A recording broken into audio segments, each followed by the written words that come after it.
Welcome to NCERT +1 + 2 physics. അപ്പോൾ നമ്മൾ last വീഡിയോയിൽ ട്രാവലിംഗ് വേവിന്റെ സ്പീഡാണ് കണ്ടത്. അപ്പോൾ ഇന്ന് നമ്മൾ ട്രാൻസ്വേഴ്സ് വേവിന്റെ സ്പീഡ് എന്താന്ന് നോക്കാം. ഇതെന്ന് പറയുന്നത് സെക്ഷൻ 4.15.4.1 ആണ് ഈ section. Speed of A transverse wave on stretched string. Okay, travelling വേവിന്റെ വെലോസിറ്റിയുടെ ഒരു ലാസ്റ്റ് വീഡിയോയിൽ നമ്മൾ ട്രാവലിംഗ് വേവിന്റെ സ്പീഡ് എന്താണെന്നൊക്കെ കണ്ടു. അപ്പം ഒരു സ്ട്രെച്ച്ഡ് സ്ട്രിങ്ങിലെ ട്രാൻസ്വേഴ്സ് വേവിന്റെ സ്പീഡ് എന്താണെന്നാണ് നമ്മൾ ഇന്ന് നോക്കാൻ പോകുന്നത്. ഓക്കെ, അപ്പോൾ ഒരു മെക്കാനിക്കൽ വേവിന്റെ സ്പീഡ് എന്ന് പറയുന്നത് ഡിറ്റർമിൻ ചെയ്യുന്നത് രണ്ട് കാര്യങ്ങളാണ്.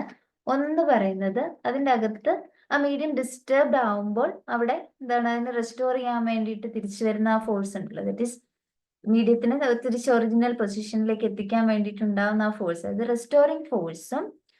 പിന്നെ രണ്ടാമത്തെ കാര്യം എന്ന് പറയുന്നത് സ്പീഡിനെ ഡിറ്റർമിൻ ചെയ്യുന്ന ഇനേർഷ്യൽ ആയിട്ടുള്ള പ്രോപ്പർട്ടീസ് ആണ്, ലൈക്ക് മാസ് ഡെൻസിറ്റി. ഓക്കെ, അപ്പം സ്പീഡ് ഇൻ ജനറൽ, സ്പീഡിന്റെ ഒരു കാര്യം എന്താണെന്ന് വെച്ചാൽ speed is directly proportional to the restoring force. Okay, restoring ഫോഴ്സുമായിട്ട് സ്പീഡിന് കണ്ടുവന്നിരിക്കുന്നത് സ്പീഡ് അത് അങ്ങനെ ആയിരിക്കണമല്ലോ. എത്രമാത്രം റെസ്റ്റോറിങ് ഫോഴ്സ് ഉണ്ടോ അതിനനുസരിച്ച് സ്പീഡ് കൂടുകയും ചെയ്യും. ആൻഡ് ഈ ഇനേർഷ്യൽ പ്രോപ്പർട്ടിയുടെ അനുസരിച്ച് ഒബ്വിയസ്ലി എന്താണ്, അതിനൊരു റെസിപ്രോക്കൽ റിലേഷൻഷിപ്പ് ആയിരിക്കണം, ഇൻവേഴ്സ് റിലേഷൻഷിപ്പ് ആയിരിക്കണം. ഇതാണ് that is expected from the general physics. Okay, അപ്പം ഇനി നമ്മളിവിടെ പറയാൻ വരുന്നത് നമ്മുടെ വേവ്സ് ഓൺ സ്ട്രിങ് ആണ് അല്ലെ. സ്ട്രിങ്ങിന്റെ അകത്തെ വേവ്സിലെ ട്രാൻസ്വേഴ്സ് വേവിന്റെ സ്പീഡാണ് നമ്മളിവിടെ കാണാൻ പോകുന്നത്. അപ്പം ഒരു സ്ട്രിങ്ങിലെ വേവ്സിനെ സംബന്ധിച്ച് അതിന്റെ റെസ്റ്റോറിങ് ഫോഴ്സ് എന്ന് പറയുന്നത്, സ്ട്രിങ്ങിൽ നമുക്ക് ഓൾറെഡി ഇതിന്റെ എല്ലാം നമ്മൾ കണ്ടു കഴിഞ്ഞാണ്. Restoring force is provided by tension in the string. String tension ആണ് കൊടുക്കുന്നത്, ടെൻഷൻ ഇൻ ദ സ്ട്രിങ് ആണ് റെസ്റ്റോറിങ് ഫോഴ്സ് പ്രൊവൈഡ് ചെയ്യുന്നത്. ആൻഡ് ഈ സ്ട്രിങ്ങിന്റെ വേവ്സിന് ഇനേർഷ്യൽ പ്രോപ്പർട്ടി, ഒരു സ്ട്രിങ്ങിനെ സംബന്ധിച്ച് ഇനേർഷ്യൽ പ്രോപ്പർട്ടി എന്ന് പറയുന്നത് അതിന്റെ മാസ് ഡെൻസിറ്റി ആണ്. മാസ് ഡെൻസിറ്റി, അപ്പൊ മാസ് ഡെൻസിറ്റി മ്യൂ കൊണ്ടാണ് റെപ്രസെന്റ് ചെയ്യുന്നത്. അപ്പം mass density is nothing but mass per unit length. Okay, mass per length ആണ്. അപ്പൊ ലെങ്ത് ഇപ്പം mass per length. Okay, so മാസിന് എം എന്നും ലെങ്ത്തിന് എൽ എന്ന് കൊടുത്താൽ മ്യൂസിക്കൽ ടു M/L. ഇപ്പൊ ന്യൂട്ടൺസ് ലോസ് ഓഫ് മോഷൻ വെച്ചിട്ട് ഈ സ്ട്രിങ്ങിന്റെ വേവ് സ്പീഡ് എക്സാക്ട് ഫോമിൽ നമുക്ക് ഡിറൈവ് ചെയ്യാം. പക്ഷെ അതെന്ന് പറയുന്നത് നമുക്കിപ്പോ ഈ ലെവലിൽ അത് it is just outside the scope. So നമ്മൾ ഇവിടെ യൂസ് ചെയ്യാൻ പോകുന്നത് ഡയമെൻഷണൽ അനാലിസിസ് ആണ്. അത് നമ്മൾ ഓൾറെഡി കണ്ടു കഴിഞ്ഞ സംഭവമാണ്. നമ്മൾ ഫസ്റ്റ് ചാപ്റ്ററിൽ ഓൾറെഡി കണ്ടതാണ് ഡയമെൻഷണൽ അനാലിസിസ്. അപ്പൊ അതാണ് നമ്മൾ യൂസ് ചെയ്യാൻ പോകുന്നത്. അപ്പൊ നമുക്കറിയാം ഡയമെൻഷണൽ അനാലിസിസിന്റെ തന്നെ ഒരു ഡ്രോബാക്ക് ആയിട്ട് പറയുന്നതാണ് എക്സാക്ട് ഫോമുല അതിന് കൊണ്ടുവരാൻ സാധിക്കത്തില്ല. കാര്യം എന്താണെന്ന് വെച്ചാൽ അതിന് പെയറപ്പ് ചെയ്ത് വരുന്ന ആ ഒരു ഡയമെൻഷൻലെസ് കോൺസ്റ്റന്റ് എന്താണെന്ന് ഒരിക്കലും ഡയമെൻഷണൽ അനാലിസിസിന് കണ്ടുപിടിക്കാൻ സാധിക്കില്ല. ഓക്കെ, സോ എനിവേ നമ്മളിപ്പോ ഇവിടെ കണ്ട പോലെ ഒരു സ്ട്രിങ്ങിന്റെ വേവ്സിന്റെ സ്പീഡ്, അപ്പൊ സ്പീഡിനെ റെപ്രസെന്റ് ആണ് B, that is proportional to എന്താണ്, നമുക്ക് ഇപ്പം it has a dependency with the tension and mu. അപ്പൊ നമുക്ക് അറിയാവുന്ന ഫിസിക്സ് അനുസരിച്ച് it is directly proportional to T and it is inversely proportional to mu എന്നുള്ളതാണ്. പക്ഷെ നമുക്ക് എങ്ങനെയാണെന്നൊന്നും നമുക്ക് അറിയില്ല. നമ്മൾ just we are about to find it.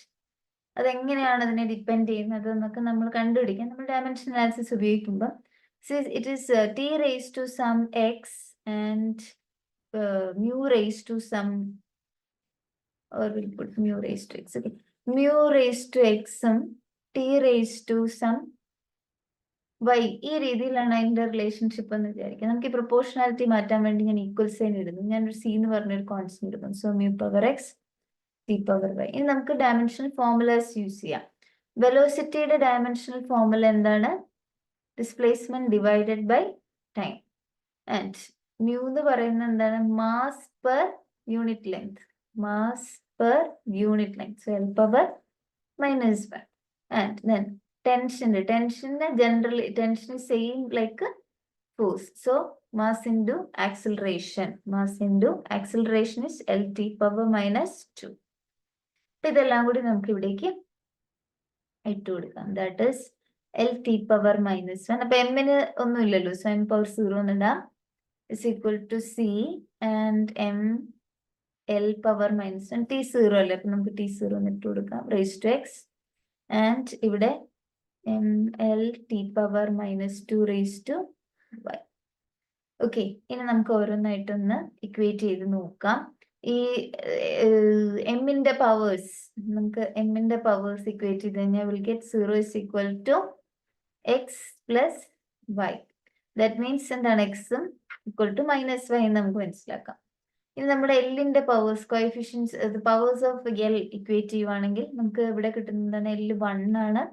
അപ്പുറത്തൊരു -L power -1 the whole power x means -x and L power y, that is y, which implies നമുക്ക് ഇതിൻ്റെ അകത്ത് എക്സിനെ എഴുതിക്കൂടെ, what we can write as x is equal to y -1 എന്ന് എഴുതാം. ഇനി നമുക്ക് ഇക്വേറ്റിംഗ് ദ പവേഴ്സ് ഓഫ് ടിയുടെ ഇവിടുത്തെ പവർ 1 -1 ആൻഡ് ഇവിടുത്തെ ടിയുടെ പവർ എന്ന് പറഞ്ഞാൽ 0 ആണ്. 0 പ്ലസ് ഇവിടുത്തെ ഈ സെക്കൻഡ് ടേമിൽ ടിയുടെ പവർ എന്ന് പറഞ്ഞാൽ -2y. So which implies 2y is equal to 1 or y is equal to half. അപ്പോൾ y ഹാഫ് ആണെങ്കിൽ x -y ആണെന്ന് ഉണ്ടല്ലോ, അപ്പോൾ y നമുക്ക് ഹാഫ് ആയിട്ട് കിട്ടി. And from this first equation we have x equal to -y എന്നുണ്ട്. x equal to -y implies x equal to -half. അപ്പൊ നമുക്കത് എങ്ങനെ കിട്ടി, v is equal to c mu power x ആണ്. mu പവർ x എന്ന് പറയുന്നത് -half and t power y ആണ്, that is t power half. So c t power half. ഈ mu power -half എന്ന് പറഞ്ഞാൽ നമുക്ക് ഡിനോമിനേറ്ററിൽ എഴുതാം, mu power half എന്ന് എഴുതാം. സോ ഹാഫ് എന്ന് പറയുന്നത് നമുക്ക് എന്താണെന്ന് അറിയാം, ഹാഫ് മീൻസ് സ്ക്വയർ റൂട്ട് ആണ്. സോ c √t/mu എന്നുള്ളതാണ് നമുക്ക് ഇവിടെ ഇപ്പം കിട്ടിയത്. ദാറ്റ് മീൻസ് നമ്മളുടെ വെലോസിറ്റിയുടെ ഇക്വേഷൻ ഇങ്ങനെയാണ് കിട്ടിയത്, c √t/mu. ഇവിടെ സി എന്ന് പറയുന്ന ഡയമെൻഷണൽ അനാലിസിസിന്റെ അകത്ത് ഈ ഒരു അൺഡിറ്റർമിൻഡ് ആയിട്ടുള്ള കോൺസ്റ്റന്റ് ആണ്, നമുക്ക് അറിയാത്ത ആ കോൺസ്റ്റന്റ് ആണ്. അപ്പം നമ്മുടെ എക്സാക്ട് ഫോർമുലയുടെ അകത്ത് നമുക്ക് മനസ്സിലാക്കാം സിയുടെ വാല്യൂ 1 ആണ്. Okay, exact formula Newton's loss of motion വെച്ചിട്ട് നമുക്ക് എക്സാക്ട് ഫോർമുല ഡിറൈവ് ചെയ്യാം. അതനുസരിച്ച് വരുന്നത് വെലോസിറ്റിയുടെ ഇക്വേഷൻ √t/mu എന്ന് മാത്രമേ ഉള്ളൂ. ദാറ്റ് മീൻസ് c 1 ആണ്. ഓക്കെ, അപ്പൊ ബേസിക്കലി നമുക്കിപ്പോ കിട്ടിയിരിക്കുന്ന ഇതാണ് speed of transverse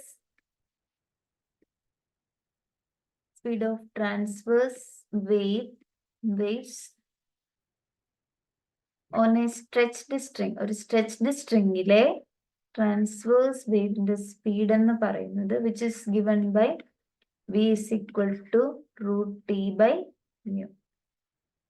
okay, √t/mu. Okay, അപ്പം സ്പീഡ് എന്ന് പറയുന്നത് ആ മീഡിയത്തിന്റെ പ്രോപ്പർട്ടീസിനെ മാത്രമേ ഡിറ്റർമിൻ ചെയ്യുന്നുള്ളൂ. സ്പീഡ് എന്ന് പറയുന്ന മീഡിയത്തിന്റെ പ്രോപ്പർട്ടീസിനെ മാത്രം ഡിപ്പെൻഡ് ചെയ്യുന്നു, ലൈക്ക് ടെൻഷനും അതുപോലെ തന്നെ മ്യൂവും. ഓക്കെ, അല്ലാതെ അത് വേവ് ലെങ്തിനെയോ ഫ്രീക്വൻസിയോ ഒന്നും ഡിപ്പെൻഡ് ചെയ്യുന്നില്ല.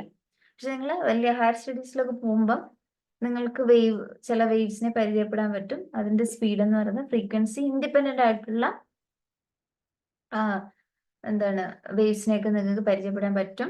അപ്പൊ നോക്കുക, ഇനി നമ്മളുടെ രണ്ട് പാരാമീറ്റേഴ്സ് വേവ് ലെങ്തും ഉണ്ട് ഫ്രീക്വൻസിയും ഉണ്ട്. അപ്പൊ ഇതിൻ്റെ അകത്ത് ഈ വേവിന്റെ സോഴ്സ് അല്ലെ ഡിസ്റ്റർബൻസിന്റെ സോഴ്സ് ആണ് വേവിന്റെ ഫ്രീക്വൻസിയെ ഡിറ്റർമിൻ ചെയ്യുന്നത്. ഓക്കെ, ആൻഡ് നമുക്കിപ്പം വേവും ഫ്രീക്വൻസിയും തന്നിട്ടുണ്ടെങ്കിൽ നമുക്ക് വേവ് ലെങ്ത് കണ്ടുപിടിക്കാം. Because we have already the equation lambda is equal to v/mu. ഇത് വെച്ച് നമുക്ക് ഇപ്പം നമുക്ക് സ്പീഡും ഉണ്ട് അതുപോലെ തന്നെ ഫ്രീക്വൻസിയും ഉണ്ട് എന്നുണ്ടെങ്കിൽ നമുക്ക് വേവ് ലെങ്ത് ഇക്വേഷൻ വെച്ചിട്ട് കണ്ടുപിടിക്കുകയും ചെയ്യാം. അത് നമ്മൾ ഓൾറെഡി ലാസ്റ്റ് ക്ലാസ്സിൽ കണ്ടതാണ്. ഓക്കെ, ഇവിടെ നമുക്ക് പ്രോബ്ലം ചെയ്യാം. ഇനി